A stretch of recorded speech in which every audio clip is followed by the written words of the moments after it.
I've been playing Fields of Mistria for about 2 months now. In-game months, not IRL. And in that time, I realized that I would just love to drop everything, slow down, live on a farm, learn some magic. But I also learned quite a few things that I wish I knew early on while playing. But aren't these slice of life farming sims just a dime a dozen? Isn't Mistria just another Harvest Moon, Animal Crossing, or Stardew Valley? Shouldn't you know everything by now? Well, Fields of Mistria has a couple things that set it apart, as well as some minor tweaks to the usual mechanics of the genre. So whether you're new to these types of games or you're just looking to be extra efficient during your cozy time, I've got you covered. Just keep in mind, Fields of Mistria is currently in early access, so depending on when you're watching this, some of my tips may have become outdated due to future updates as the game pushes towards its 1.0 release. With that being said, let's get into it.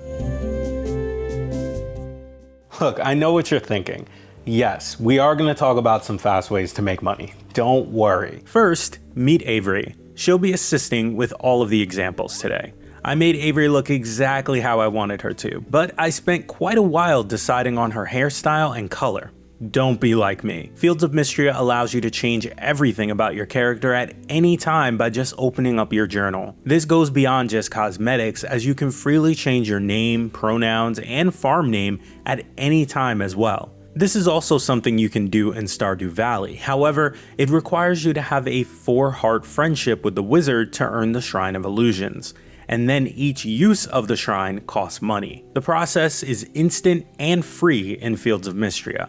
And as someone that frequently restarts a game just because of creation remorse, I like the way Mistria does things. So don't stress too much at that early creation screen. Hop into the game, start role-playing, and change your character up as their personality starts to show itself. Now that I've lived a month as Avery, I'm realizing that she's more of a she-they than a she-her, and loves having blue hair instead of the pink I started her with. She is also starting to develop feelings for Ulrich, but wait, what do you mean he's not romanceable? Why, NPC Studio? Why? Oh, and one more thing about customization. You can have presets that save your outfit and hair as well as your eye color and skin color. However, your name, pronouns, and farm name cannot be tied to one of these presets. The shortcut to quick swap outfits are the comma and period keys. Next, I want to talk about movement, an area in which the game steps away from its inspirations. Fields of Mistria allows you to jump and swim, 2 features that I'm so used to not having in games like this that I went an embarrassing amount of hours without using it much. However, once I started hopping around, it changed everything and I felt so free. Too busy to clear those branches or that crap off the ground, jump over it. In a rush, hop the fence or jump off a cliff. Just keep in mind that this only works with the cliffs that have 2 layers, not these 3-layer cliffs. And bridges? Who needs them? Jump into the river and swim to the other side. The quest you're working on will be done in no time if you use these 2 features to cut some corners. And speaking of quest, make sure you're constantly checking the request board. Fulfilling these for the townsfolk is a great way to earn renown and raise the level of your town faster. This is also a great way to make money, but not the best way. Don't worry, we're still getting there, hang on. Anyway, couple those requests with making donations to the museum a priority, and you'll be swimming in renown. The best part is there's no time limit on these requests, and there are more collections to complete at the museum than I initially realized. When I began playing, I was expecting to only drop off fish, bugs, and some cool artifacts, but there are also collections for crops of the different seasons, similar to the community center in Stardew Valley. So before you run off and sell everything you find or grow, make sure you're checking for this museum icon in the corner of the item description. A green check in the box next to the icon means that the museum already has that item, and an empty box means they're in need of that donation. If you're anything like me, aka you didn't finish one season's collection before the new season started, you should pay close attention to Balor's wagon, because it can be the key to finishing out a previous season's collection without waiting an entire in-game year. At first, I didn't see the point to Balor's cart. I didn't understand why I would get something from him versus the other shops in town. Then, I noticed an out-of-season crop and I instantly realized a big plus to Balor's wares. This wagon changes daily, so make sure to add looking at his offerings to your daily routine if you're looking for something specific. Helpfully, he's right between the farm and the town center.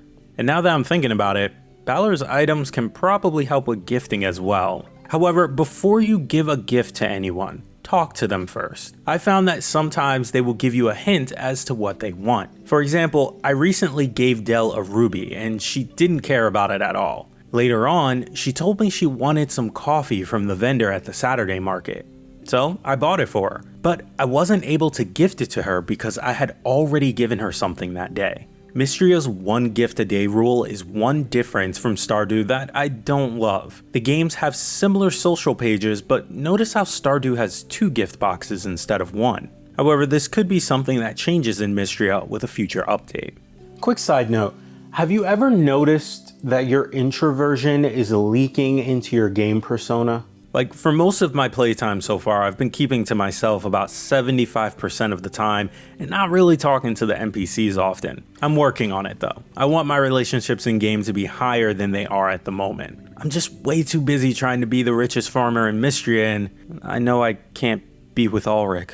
But speaking of money, I think mining and blacksmithing are the most worth your time early on if quick cash is your goal.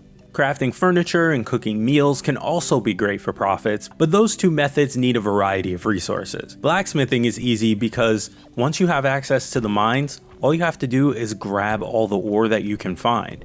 And ore becomes ingots, and those ingots become the weapons and armors that can be sold. Just make sure you do make some food so you can bring it to the mines so that you don't run out of stamina and then have to leave early. But speaking of stamina, by raising your town level, you get rewards. And it seems that every 10 levels, you get a potion that not only refills your current stamina gauge, but increases it permanently. So don't do what I did and put it in a chest for another day.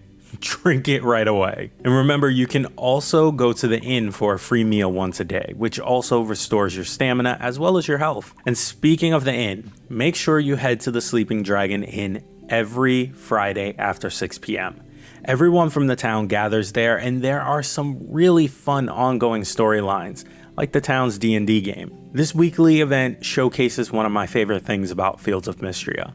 The world feels lived in.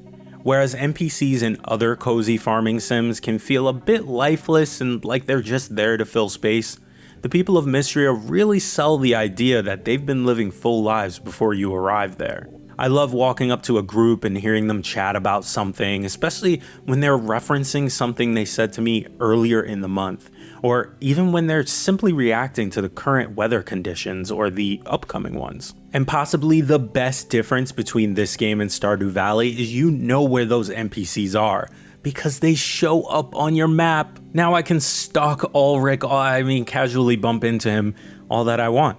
Anyway, when you're running back and forth, it becomes very easy to forget to empty your pockets of unnecessary stuff before heading into the mines. If you ever need any extra space in a pinch, just drop some stuff outside. During my experience with this, I've noticed that dropped items do not disappear. They seem to stick around for days, weeks, and in my case, even a month. So make some room in your bag and come back for the other items later. And don't feel the need to carry around your crafting materials with you all the time. Fields of Mistria features a global storage system, meaning the stoves and workbenches you're at can pull from your storage no matter how far they are from it. If only real life storage could work like that. But if you need any more storage, I'd recommend prioritizing the backpack upgrade from the general store that costs 1,000 tesserae. Well, my friends, these are just some early game tips for Fields of Mistria. We've barely even gotten to using magic yet. So if you'd like more tips, let us know in the comments and we'll be sure to make a part 2.